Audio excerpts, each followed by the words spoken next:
நெஞ்சில் குடியிருக்கும் தோழா தோழிகளுக்கு வணக்கம்ங்க. நேற்று விஜய் அண்ணன் கரூரில் பாதிக்கப்பட்ட ஒவ்வொரு குடும்பத்தையும் பார்த்துருக்குறாருங்க. ஒவ்வொரு குடும்பத்தையும் பார்த்து பேசும்போது அந்த குடும்பத்தார் விஜயை பற்றி அவ்வளோ பாராட்டுறாங்கங்க. நாங்கள் ரொம்ப துக்கத்தோடு போனோம்.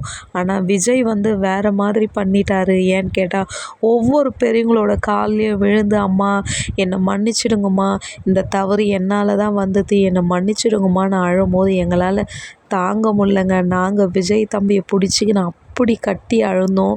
எங்களுக்கு நிஜமாகவே விஜயை பார்க்கணுன்னு ஒரு சந்தோஷம் இருந்தாலும், ஆனால் இந்த மாதிரி ஒரு பாதிக்கப்பட்ட நேரத்தில் போய் பார்க்கணுமான்ட்டு எங்கள் மனசில் கேள்வி இருந்துச்சு. ஆனால் பார்த்த பிறகு தான் நினச்சோம், நிஜமாகவே அந்த பையன் ரொம்ப நல்ல பையன். அந்த பையன் தான் எவ்வளோ கவலையோடு இருந்தார் தெரியுமான்ட்டு. அங்கே இருக்கிறவங்க என்ன சொல்கிறாங்கன்னா, இல்லை விஜய் அண்ணா ரொம்ப டல்லாகிட்டு இருக்கிறாரு, அவர் இதையே நினச்சி ரொம்ப உருகிட்டு இருக்கிறாரு, ஒரு நல்ல மனுஷனுக்கு இதெல்லாம் நடந்துச்சேன்ட்டு நாங்களே அந்த இடத்துல ரொம்ப வருத்தப்பட்டேன்னு பாதிக்கப்பட்டவங்க சொன்னாங்கங்க.